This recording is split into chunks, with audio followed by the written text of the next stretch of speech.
और तो मेरी माँ बहनों, ये सारे हथियार सिर्फ अपने शौहर पर इस्तेमाल कर सकती हो, किसी दूसरे गरीब इंसान पर नहीं। वो तो मर जाएगा बेचारा, शौहर को मारो। इसलिए कि तुम्हें ये सारे हथियार चलाने की इजाजत शरीयत ने दी है, लेकिन शौहर पर, किसी और पर नहीं। फरमाया तुम्हारा शौहर घर पे आता है, तुम उसकी थकान दूर करो, हंस कर उसका इस्तेमाल करो, मुस्कुरा कर उसका जवाब दो।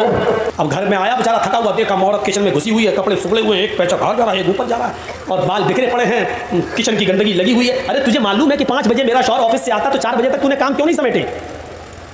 अपने शौहर का इस्तेमाल अच्छे कपड़ों में, अच्छी खुशबू में, अच्छे मेकअप में क्यों नहीं किया? अब सोच रहा घर पे जाऊं तो अपनी बीवी से गले मिलूं, थका हुआ हूं, कुछ सुकून हासिल करूं। घर में गया, देखा ये तो भंगर बनी बैठी, गुस्से में आएगा, खला खला खला।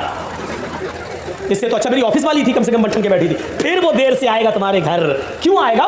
10-9 बजे क्यों बैठेगा तुम्हारे पास? घर में आता तो भंगर मन के रहती हो, तो फिर ऑफिस वाली ही को ना पसंद करेगा। मैं ये नहीं कह रहा हूं कि वो जायज है, वो गलत कर रहा है, लेकिन उससे ज्यादा गलत तुम कर रही हो, क्योंकि तुम उसकी